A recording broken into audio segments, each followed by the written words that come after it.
بسم الله الرحمن الرحيم.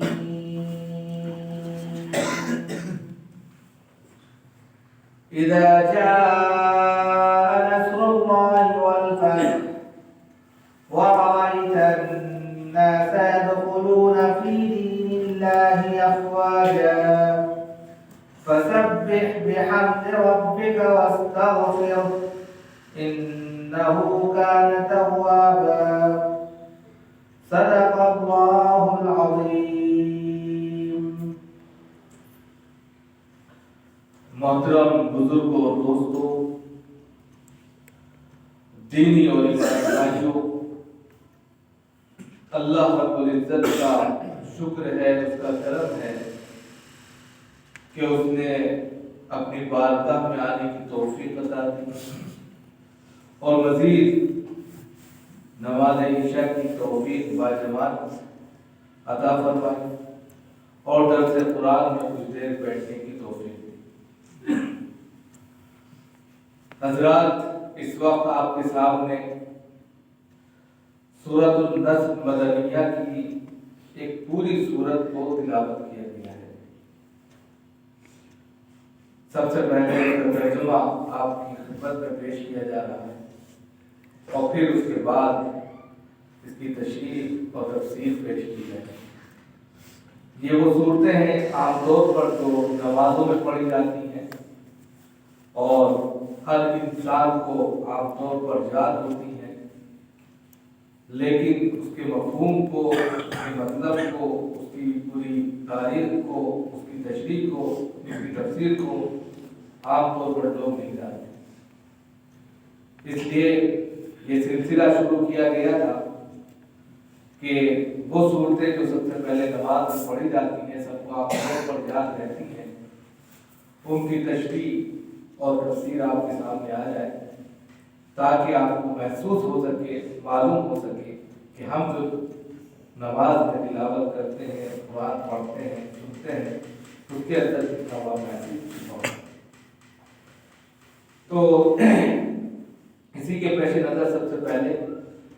سورت کا ترجمہ دیکھیں، پھر اس کی تشریح۔ سب سے پہلے کہا کہ اذا جاء نصر اللہ والفتح، کہ جب آپ جناب محمد رسول اللہ صلی اللہ علیہ وسلم سے خطاب ہے کہ جب اللہ کی مدد اور فتح آ جائے، جب اللہ کی مدد اور فتح آ جائے، وَرَأَيْتَ النَّاسَ يَدْخُلُونَ فِي دِينِ اللَّهِ أَفْوَاجًا، اور آپ لوگوں کو دیکھیں کہ وہ دین میں، اللہ کے دین میں فوج در فوج داخل ہو رہے ہیں۔ فَسَبِّحْ بِحَمْدِ رَبِّكَ وَاسْتَغْفِرْ، تو آپ اپنے رب کی حمد و ثنا کرتے ہوئے حمد و ثنا کے ساتھ تسبیح بیان کیجیے اور مغفرت طلب کیجیے۔ اِنَّهُ كَانَ تَوَّابًا، بلا شبہ اللہ رب العزت خوب توبہ قبول کرنے والے ہیں۔ یہ سورت کا ترجمہ تھا۔ اب اس کی تشریح آپ کے سامنے پیش کی جائے۔ سب سے پہلے سورۃ النصر جو سورت ہے، اس کا نام نصر کیوں رکھا گیا؟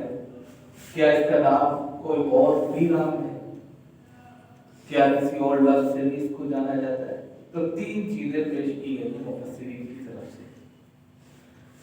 سب سے پہلے تو یہ کہا گیا کہ سورت کے شروع آیت کے اندر جو لفظ ایک آیا ہے نصر اللہ، اذا جاء نصر اللہ والفتح، اسی کی طرف اس سورت کی نسبت کی گئی ہے، اسی وجہ سے اس سورت کو سورۃ النصر کہا جاتا ہے۔ سب سے پہلی تشریح جو کامیاب تشریح اور تمام مفسرین نے یہ پیش کی ہے۔ دوسری چیز کہی گئی ہے کہ سورت کا ایک نام سورۃ التودیع بھی ہے، وَالدَّعَ يُوَدِّعُ تَوْدِيعًا، سورۃ التودیع یعنی کہ الوداعی سورت، وہ سورت جو آپ صلی اللہ علیہ وسلم پر ایک مکمل سورت کے طور پر جو نازل ہو رہی ہے، وہ ایک آخری سورت ہے اور اس سورت کے بعد آپ صلی اللہ علیہ وسلم کا اس دنیا سے پردہ فرمانا ہے، رخصت ہونا ہے۔ اسی لیے سورۃ التوضیح کے نام سے بھی اس سورت کو جانا جاتا ہے۔ تیسری چیز جو بتلائی کہ اس سورت کو عام طور پر لوگ اذا جاء نصر اللہ سے بھی یاد کرتے ہیں، یعنی کہ وہ لوگ جو زیادہ پڑھے لکھے علم والے نہیں ہیں وہ اس سورت کو اذا جاء نصر اللہ سے نام دے کر یاد رکھتے ہیں، لیکن جو سورت قرآن نے استعمال کیے نام کے اعتبار سے وہ اس کا نام سورۃ النصر رکھا ہے، لیکن مفسرین نے جب تشریح اور توضیح کی ہے تو اس سورت کو سورۃ النصر کے ساتھ ساتھ سورۃ التوضیح کا نام بھی دیا ہے۔ نمبر 1، یہ سورت کے نام کے تعلق سے چند باتیں آپ نے جانی۔ دوسری چیز، یہ سورت مدنی ہے یا مکی ہے؟ اس پر کلی طور پر اتفاق ہے تمام مفسرین کا، یہ سورت مدنی ہے۔ اور ایک راجح قول کے مطابق، اگرچہ وہ راجح قول اس قول کے مطابق تھوڑا سا دھیما پڑ جاتا ہے، اور وہ یہ ہے کہ مکی، اور وہ اس بنیاد پر ہے کہ یہ سورت حجۃ الوداع کے موقع پر نازل ہوئی، اس لیے انہوں نے کہہ دیا کہ مکی ہے۔ لیکن اس میں اختلاف مفسرین کا رہا ہے۔ حضرت ام سلمہ سے روایت ہے اور وہ کہتی ہیں کہ آپ صلی اللہ علیہ وسلم نے حجۃ الوداع کے موقع پر فرمایا، جب حجۃ الوداع کا ایک پورا خطبہ آپ نے دیا، سن 10 ہجری میں حجۃ الوداع ہوا، اس موقع سے جب آپ نے خطبہ دیا اور آپ نے کہا کہ یہ سورت مینا میں ایام تشریق کے وسط میں نازل ہوئی، اس بنیاد پر مفسرین نے لکھ دیا کہ یہ مکی سورت ہے۔ لیکن اتفاق اس بات پر ہے کہ تمام مفسرین کا کہ یہ مدنی ہے، اس اعتبار سے کہ یہ سورت جو نازل ہوئی ہے نزول کے اعتبار سے، جس پر تمام مفسرین کا مزید اتفاق ہے، وہ یہ ہے کہ یہ صلح حدیبیہ کے بعد غزوہ خیبر کی فتح کے بعد سن 7 ہجری میں نازل ہوئی، اور اس سورت کے نزول کے بعد آپ صلی اللہ علیہ وسلم تقریباً 2 سال باحیات رہے، اور اس حدیث کے مطابق جس میں مکی کہا گیا حجۃ الوداع کے موقع پر، اس کے مطابق آپ صلی اللہ علیہ وسلم صرف 80 دن باحیات رہے اور اس کے بعد آپ انتقال فرمائے۔ تو مفسرین کا اختلاف ہے، لیکن مفتی تقی اسماعیل صاحب نے بھی اور دوسرے تمام مفسرین نے بھی اس بات کو زیادہ ریکارڈ کیا ہے کہ یہ سورت غزوہ خیبر کی کامیابی کے بعد جو 7 ہجری میں واقع ہوا تھا، اس کے بعد یہ سورت نازل ہوئی ہے۔ اس سورت کے اندر جو میسج دیا گیا ہے والفتح کا، وہ فتح مکہ کا میسج ہے۔ اس سے بھی یہی اندازہ ہوتا ہے کہ یہ سورت جو ہے وہ 7 ہجری میں نازل ہوئی ہے، اس لیے کہ فتح مکہ رمضان 8 ہجری میں فتح ہوا ہے۔ اس کے مطابق زیادہ راجح قول یہی نکل کر آتا ہے کہ یہ سورت سن 7 ہجری میں غزوہ خیبر کی فتح کے بعد نازل ہوئی ہے، اگرچہ دوسرے اقوال بھی ملتے ہیں۔ اس اعتبار سے یہ سورت مدنی ہوتی ہے اور اس پر تمام مفسرین کا اتفاق ہے۔ سورت اور سورت کے مدنی ہونے پر دونوں باتیں ہیں۔ اب اس کے بعد اس سورت کو قرآن کریم کے 30ویں پارے میں جگہ دی گئی ہے۔ سورت اپنے قرآنی ترتیب کے اعتبار سے جو ہے وہ 110ویں نمبر پر ہے، اور ترتیب نزولی کے اعتبار سے 101ویں نمبر پر ہے، یعنی کہ آپ صلی اللہ علیہ وسلم پر جو قرآن نازل ہوا ہے اس اعتبار سے یہ سورت 101ویں نمبر پر آتی ہے، لیکن ترتیب قرآن کے اعتبار سے یہ سورت 110ویں نمبر پر 30ویں پارے میں موجود ہے۔ یہ چند بات ہونے کے بعد اب کس کی طرف اس صورت میں اشارہ کیا گیا ہے، کیا میسج چھپا ہوا ہے، اس کو سمجھنا ہے. اور اس کے اندر ایک خوشخبری ہے اور ایک حکم ہے. خوشخبری اس بات کی ہے کہ مکہ المکرمہ سے جب آپ صلی اللہ علیہ وسلم اور آپ صلی اللہ علیہ وسلم کے اصحاب وہاں ستائے گئے، پریشان کیے گئے، پھر وہاں سے انہوں نے ہجرت کی، مدینہ آ گئے، پھر مدینہ کے بعد پھر مکہ میں ان کی آمد ہونی ہے. تو خوشخبری یہ دی جا رہی ہے اس کے اندر کہ آپ کو عنقریب فتح حاصل ہوگی. یہ دین غالب رہ کر رہے گا. جس دین پر آپ کو ہم نے لگایا ہے، جو دین اور شریعت دے کر آپ کو بھیجا ہے، جو شریعت یعنی کہ قرآن کریم اتارا ہے، وہ اس وقت تک مغلوب نہیں ہو سکتا جب تک مکہ فتح ہو. اسی لیے کہا اذا جاء نصر اللہ والفتح، کہ جب اللہ کی مدد اور فتح آ جائے تو اس سے صاف ظاہر ہے کہ اللہ کی نصرت بھی آئے گی اور مکہ جس سے ان کو نکالا گیا ہے کچھ مدت کے بعد وہ فتح ہو کر فاتح کی حیثیت سے جناب محمد رسول اللہ صلی اللہ علیہ وسلم میں پھر سے داخل ہوں گے. یہ پیشین گوئی پہلے ہی 1 سال پہلے کر دی گئی تھی. اور یہ اس لیے بھی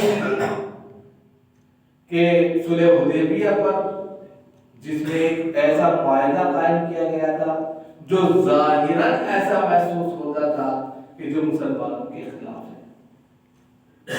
اور اس وقت انا فتحنا لک فتحا مبینا کی آیت اتری تھی کہ ہم نے آپ کو کھلم کھلا فتح نصیب فرمایا. حضرت عمر رضی اللہ تعالیٰ نے کہا کیسے فتح ہے جس میں ہر اعتبار سے مسلمان دب کر صلح کر رہے ہیں، یہ فتح کیسے ہے؟ تو اسی موقع پر آپ صلی اللہ علیہ وسلم کو مزید مضبوط کرنے کے لیے کہا گیا کہ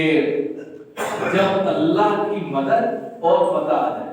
تو فتح سے مراد یہاں پر فتح مکہ ہے. فتح مکہ رمضان 8 ہجری میں واقع ہوا جب اللہ کے رسول صلی اللہ علیہ وسلم مکہ المکرمہ میں فاتحانہ انداز میں داخل ہوئے اور ہر اعتبار سے جو ہے آپ صلی اللہ علیہ وسلم نے جو ہے وہاں جا کر پچھلے تمام واقعات کو بھلا کر ایک نئے انداز میں ایک نئے اعتبار سے جو ہے وہاں کے تمام لوگوں کا استقبال کیا اور انہوں نے استقبال کیا، اس کی طرف اشارہ ہے. اب یہاں پر مزید بہت ساری چیزیں اور مل جاتی ہیں اور وہ یہ ہے کہ جناب محمد رسول اللہ صلی اللہ علیہ وسلم کے ساتھیوں نے جب اس آیت کو سنا جس میں حضرت ابوبکر کا نام آتا ہے، حضرت عمر کا نام آتا ہے، حضرت عباس رضی اللہ تعالیٰ کا نام آتا ہے اور بھی کئی صحابہ تھے، ان کے سامنے جب آپ صلی اللہ علیہ وسلم کی تلاوت پیش کی تو خوشی سے پھولے بھی سما رہے تھے کیونکہ یہ خوشخبری تھی.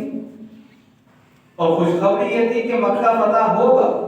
دین کی مدد آئے گی، دین غالب ہوگا، یہ دین ہر ایک پر جو چھا جائے گا. تو خوشی سے ان کا دل جو ہے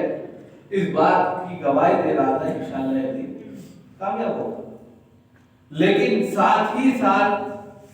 جناب محمد رسول اللہ صلی اللہ علیہ وسلم کے چچا حضرت عباس اس بات کو سمجھ گئے کہ جب فتح اور نصرت آ جائے گی، دین کا غلبہ ہو جائے گا، تو پھر جناب محمد رسول اللہ صلی اللہ علیہ وسلم کی کوئی ضرورت نہیں رہے گی. لہذا ایک دوسرا میسج اس کے اندر یہ چھپا ہوا ہے خوشخبری کے ساتھ ساتھ کہ آپ صلی اللہ علیہ وسلم کا جانا بھی، یہاں سے رخصت ہونا بھی انکلوڈ ہے، شامل ہے. ایک چیز. دوسری چیز اسی کے ذریعے بتلائی کہ اب آپ کو کرنا کیا ہے. جب خوشی ہو، جب خوشخبریاں آپ کے سامنے ہوں تو یہ نہیں کہ اکڑ جائے، یہ نہیں کہ طاقت اور قوت کی بنیاد پر گھمنڈ اور غرور میں ڈوب جائے. بلکہ طریقہ بتایا، اور وہ کیا تھا؟ اپنے رب کی تسبیح بیان کی۔ یہ آپ نے نہیں کیا، یہ فتح، یہ نصرت، یہ مدد یہ آپ کی نہیں ہے، یہ اللہ رب العزت کی طرف سے آپ کو دی گئی ہے۔ لہذا اب آپ جو ہے اللہ کی حمد و ثنا کے ساتھ اس کی تسبیح بیان کریں، اور اس کی تسبیح جب بیان کریں تو اس میں استغفار بھی خوب زیادہ پڑھیں۔ اسی لیے کہا جاتا ہے، حدیث میں آتا ہے کہ اللہ کے رسول صلی اللہ علیہ وسلم آخر اس سورت کے بعد میں سبحانک اللہم و بحمدک استغفرک و اتوب الیک، سبحانک اللہم و بحمدک استغفرک و اتوب الیک بار بار پڑھتے تھے، جیسے سجدہ، رکوع، اس میں بھی اسی کی تلاوت کرتے تھے، جیسے سبحان ربی الاعلیٰ پڑھتے ہیں، سبحان ربی العظیم پڑھتے ہیں، اس میں بھی آپ اسی کو پڑھتے تھے۔ مزید اس کے علاوہ چلتے پھرتے اٹھتے بیٹھتے آپ کا گویا کہ یہ وظیفہ حیات بن گیا تھا۔ حضرت عائشہ رضی اللہ تعالیٰ عنہ فرماتی ہیں، حضرت ام سلمہ سے روایت ہے کہ آپ صلی اللہ علیہ وسلم کا آخری عمل جو تھا وہ صرف اور صرف بہت زیادہ استغفار کی مدد تھا۔ استغفار کیوں کرتے تھے؟ انہو کان توابا کا اللہ کے رسول صلی اللہ علیہ وسلم نے کوئی حکم صادر فرمایا، پھر بعد میں کہا کہ بھئی ایسا نہیں ایسا کرو، تو یہ چھوٹی چھوٹی جو باتیں آپ نے کہیں جانے انجانے میں ہو سکتا ہے کہ گناہ کا شکار ہو جائے، ہو سکتا ہے کہ پکڑ کی بات ہو جائے، تو ان سے بار بار کہا گیا کہ اللہ توبہ قبول کرنے والا ہے، یہ خوب زیادہ آپ توبہ کریں۔ اب یہاں سے جو سب سے اہم چیزیں ملتی ہیں وہ یہ ہے کہ اسلامی نقطۂ نظر سے سب سے پہلے یہاں پر بتایا گیا کہ مکہ فتح ہوگا۔ جب مکہ فتح ہوگا اور آپ اپنی آنکھوں سے دیکھیں گے وَرَأَيْتَ النَّاسَ يَدْخُلُونَ فِي دِينِ اللَّهِ أَفْوَاجًا، کہ لوگ اللہ کے دین میں فوج در فوج داخل ہو رہے ہیں۔ اور اس کی تشریح میں یہ کہا جاتا ہے کہ مکہ کے اندر سب سے بڑا قبیلہ جو تھا وہ کفار قریش کا تھا۔ قریش کے قبیلے کو دیکھ کر ہی دوسرے جو قبائل مکہ میں آباد تھے وہ آگے بڑھتے تھے۔ قریش کا قبیلہ ہی اسلام کا دشمن تھا۔ آپ صلی اللہ علیہ وسلم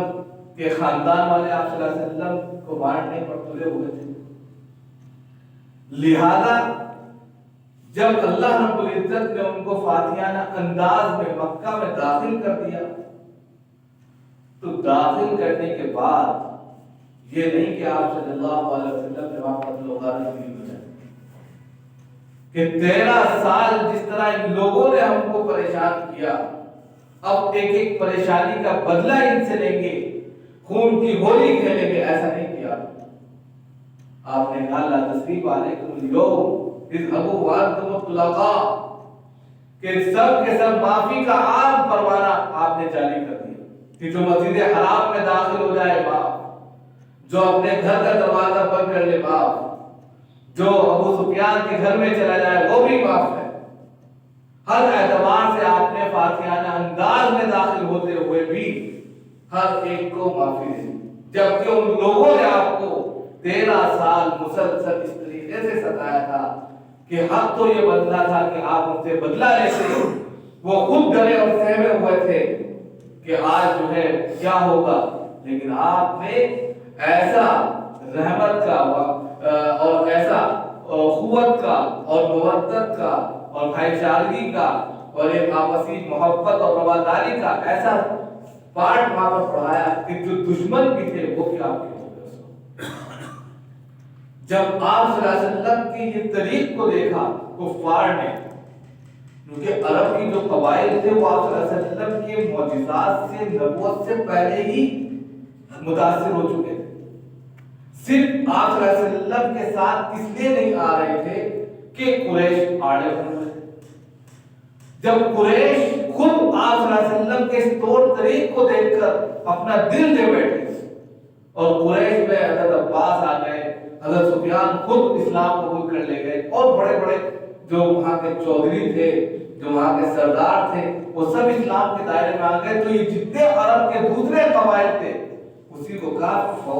فی دین اللہ افواجا، فوج در فوج دین میں داخل ہو گئے۔ اس سے پہلے کیا ہوتا تھا؟ اکا دکا چوری چپے جو ہے اسلام میں داخل ہوتے تھے،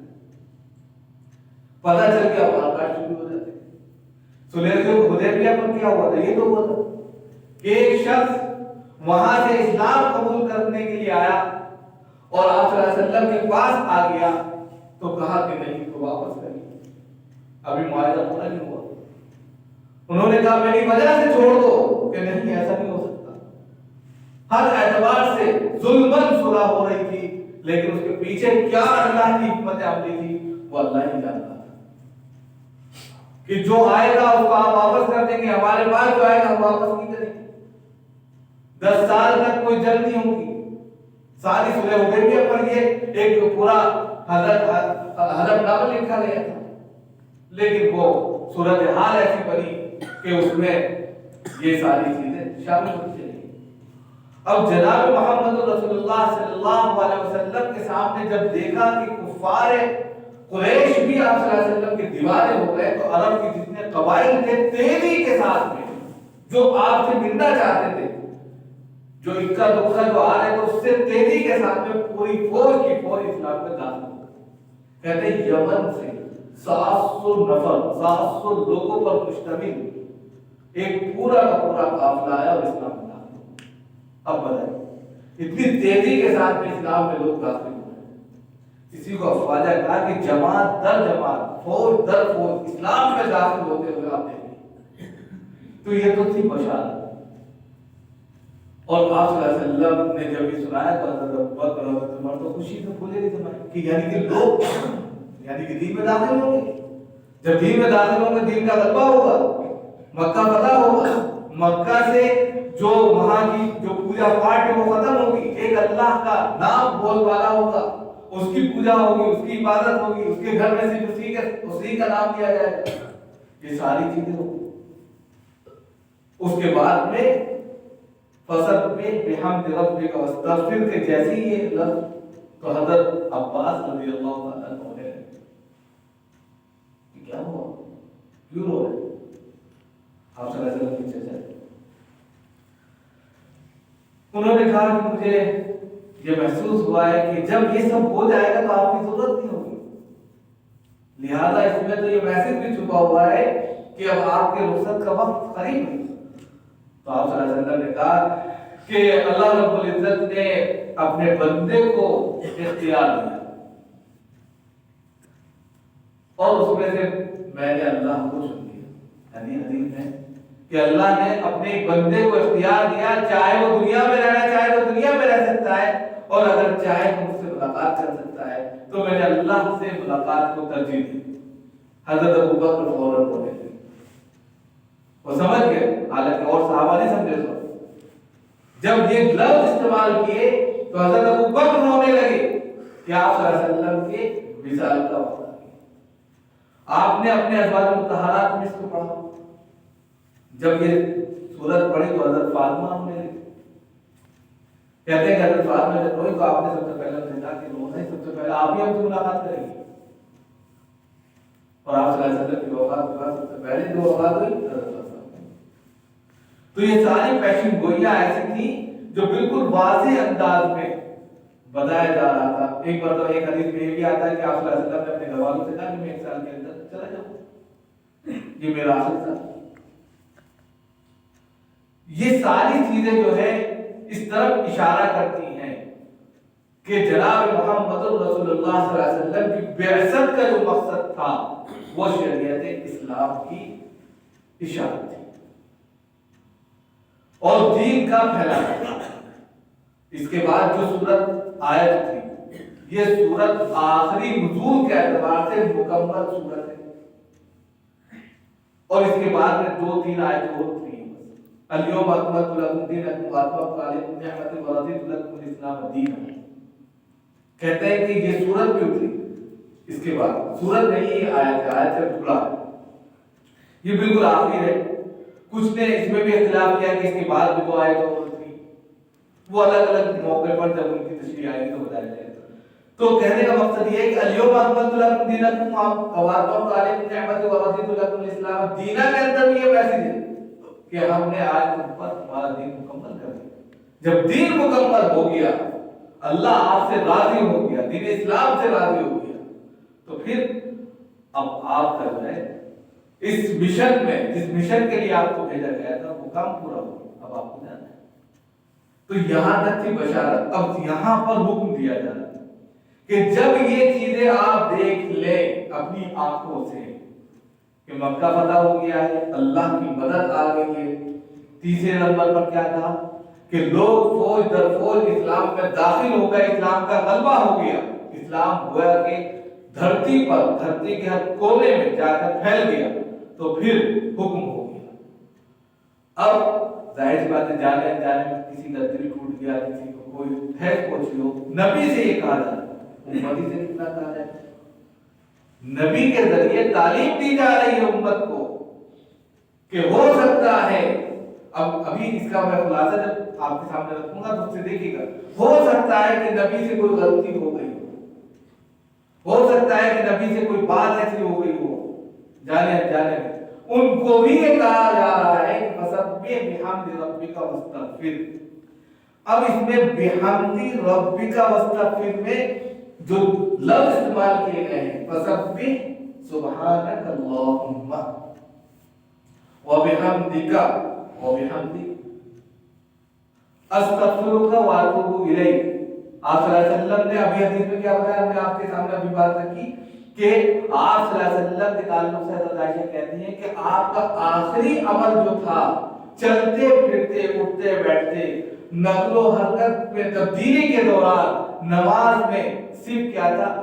استغفر سبحانک اللہم وبحمدک استغفرک واتوب الیک۔ سبحان میں سبح، فسبح آگے،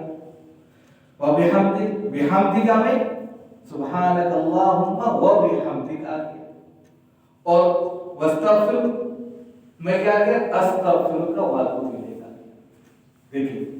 تو یہ چیز قرآن نے حکم دیا صلی اللہ علیہ وسلم کو کہ آپ کو اب جو ہے تسبیح بیان کرنی ہے، تسبیح کے ساتھ میں اللہ سے توبہ کرنی ہے، اس لیے کہ اللہ رب العزت خوب توبہ کرنے والے ہیں۔ یہ اس کی تشریح تھی۔ اب حالات حاضرہ کے تحت اس کو کیسے ہم انکلوڈ کر سکتے ہیں؟ ظاہر سی بات ہے یہ میسج تو آپ صلی اللہ علیہ وسلم کے لیے تھا اور ہم آپ صلی اللہ علیہ وسلم کے امتی ہیں۔ اب یہاں پر آپ کو سوچنا چاہیے اذا جاء نصر اللہ والفتح، سیدھا سیدھا نکال کر کہتے ہیں اذا جاء والفتح کہتے ہیں، اذا جاء الفتح بھی کہہ سکتے ہیں کہ جب فتح آ جائے، یعنی فتح مکہ ہوگی۔ نصر اللہ کہنے کی ضرورت کیا ہے؟ نصر اللہ کہنے کی ضرورت اس لیے آئی ہے، نصر اللہ کا مطلب یہ کہ اللہ کی مدد،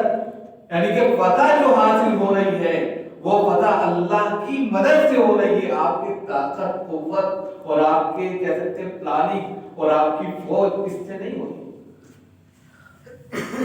کبھی آپ یہ سوچ لیں کہ میرے زور بازو نے جو ہے مار کا سیر کر دیا، ایسا نہیں۔ اسی طرح امت کو سبق سکھانا ہے، امت کو یہ میسج دینا ہے کہ میں نے 10 مکان بنا لیے، میں نے 10 دکانیں خرید لی، میں نے جو ہے یہ پورا الیکشن جیت لیا، بہت ساری چیزیں الگ الگ فیلڈ کے جو لوگ ہیں، تجارت میں جو کام کر رہے ہیں، علم کے میدان میں جو کام کر رہے ہیں، دعوت کے میدان میں جو کام کر رہے ہیں، ہر اعتبار سے جس کام میں بھی وہ کام کر رہے ہیں، جس میدان میں وہ کام کر رہے ہیں، اس میں سب سے پہلے ان کو یہ پیش نظر رکھنا چاہیے کہ یہ کام اللہ کی مدد سے ہو رہا ہے، اور جب وہ اس کام کے اندر کامیابی دیکھیں، فتح دیکھیں، تو پھر ان کو چاہیے کہ وہ اللہ کے سامنے خوب سجدہ ریزی کریں، خوب استغفار کریں۔ یہ نہیں کہ گھمنڈ اور تکبر میں یہ ڈوب جائے جیسے کفار مکہ کہ ہم سے بڑا عقل مند، ہم سے بڑا فصیح و بلیغ زبان والا، ہم سے بڑا طاقتور اور قوت والا کوئی نہیں تھا، لیکن آپ صلی اللہ علیہ وسلم کو ان کے ذریعے سبق دیا گیا کہ ایسا کچھ نہیں ہے، طاقت اور قوت اگر ہے وہ اللہ کی ہے۔ مثال کے طور پر ایک شخص بیمار،